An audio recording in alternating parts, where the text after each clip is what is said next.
go rockmid the Roig and Ishkadi and group in Yavslok agus an seachta Catherine Connolly. An ceist the Dordi an seachta Shorthall sinne Slainte here. Policy a dailshi beltan a govile sa shotjig nuair a bhí an tánaiste ina tíisio ge ganam agus bhí sé lárnach sa fróises agus policy a tá tepi umlán ag an rialtas go háred I bhíneise an bhirt hinseach a dairi as a quid fost le dénig. Minister, I'm returning to the subject raised by Deputy Shorthall, and I have to say I'm reading with disbelief.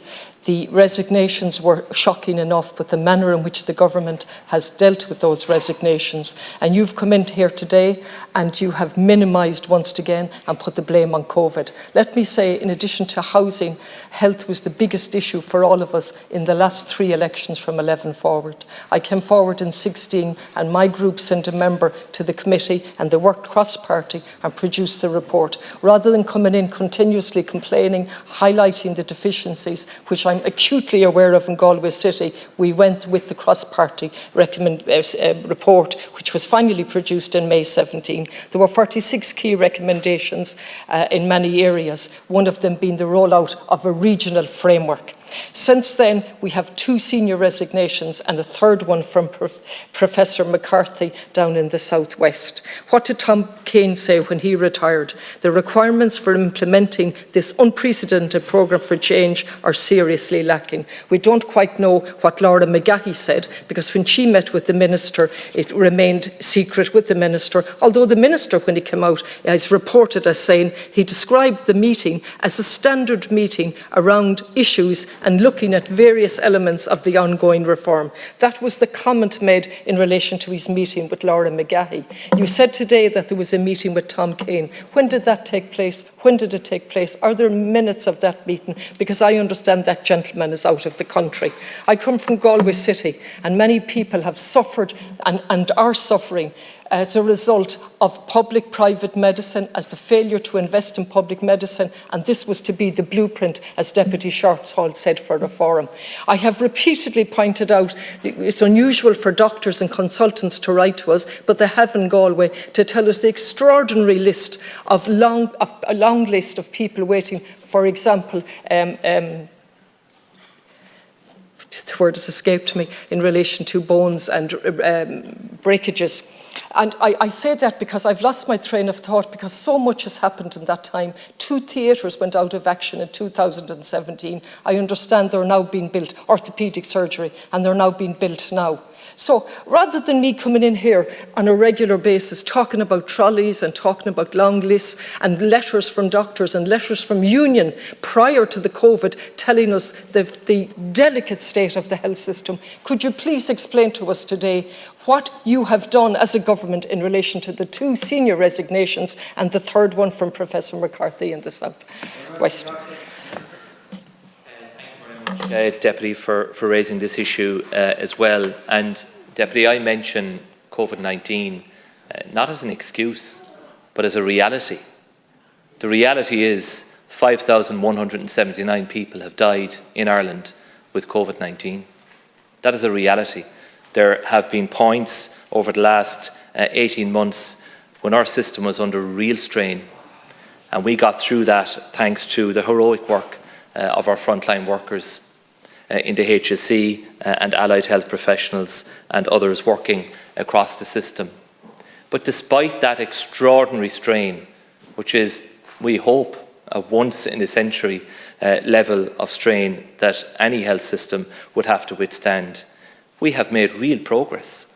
We have, when you look at the report that Laura McGahey herself brought forward, the implementation update in respect of Slainte care, of the 112 deliverables for the first 6 months, 84 were on track, 25 were being progressed with minor challenges, and 3 are experiencing significant challenges. So that's 97% of those actions either delivered or are on track. And in the context of what we have had to live with and what our system has had to coexist with and grapple with over the last 18 months, I think that is a remarkable achievement. And when I look at the once-in-a-generation increase in the capacity of our health system, with the sanction provided for well over 1,000 additional beds in our acute hospital system. Now, we don't have 20 or 30,000 beds, we have in the region of 11,000 beds. That is a dramatic increase, and the step change that we have made in respect of critical care capacity as well. And of course the learnings of COVID have been relevant, because we are going to have to future-proof our system for events like this that could well arise again into the future. So the government is absolutely committed to this transformation of our public health system. It is not going to be easy. There will be challenges along the way.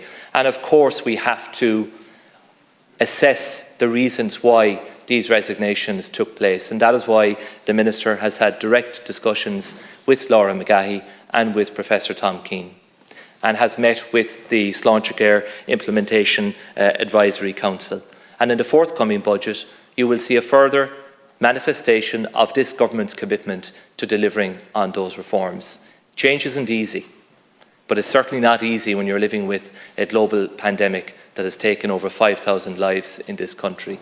But our commitment is resolute, and our commitment will be brought to bear and implemented through the decisions that we make, working with all of the stakeholders across the health system. Thank you, Minister. Deputy. No COVID in 2017. When the report was launched, it was because it was urgent and necessary. When did the Minister meet with Tom Keane? Can you please clarify that? When did that happen? In relation to the rollout of this programme, COVID, I hope I never hear a Minister stand up here again and use the deaths of people from COVID as an explanation for why there was no progress, as there was no progress in relation to the implementation of a plan that was necessary because of the deaths and illnesses of people who are suffering as a result of a completely dysfunctional health system. That's what we're looking at here. I'm looking at Galway City and 2 orthopaedic operating theatres out of operation since 17. The regionalisation is necessary, although we've gone through the dance before of the circular health boards, abandon them, bring in a health executive, have a board, abolish the board, bring the board back, and now we go back again to regionalisation. COVID did not stop regionalisation, a lack of willpower. I'll finish, Minister Cancurla, by saying it should be located within the Department of the Taoiseach. Where is the Interdepartmental Committee with oversight? Where are the minutes of that? How often did they meet? Who's pushing this, notwithstanding that we have to deal with COVID as a country? Minister. Thank you, Deputy. Minister Donnelly spoke with Professor Keane over the phone, because Professor Keane is in Toronto, and he spoke on more than one occasion with Laura McGahey since her resignation took place as well. And as I said a number of times earlier on, he has spoken and met with the Implementation Advisory Council and will now consider their request for an extension of time.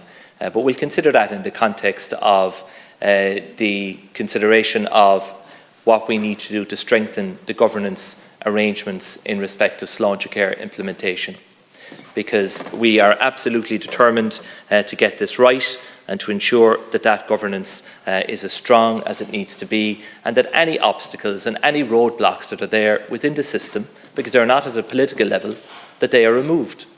And that is the commitment of this government. We're providing the resources.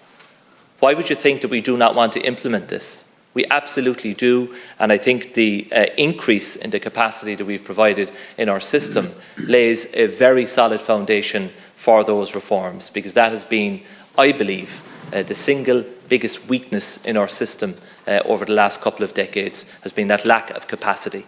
That had to be fixed first, and we're now well on the way to fixing that, and we'll make further progress across 2022. Thank you very much, Minister. That concludes Leaders' questions for today. We move immediately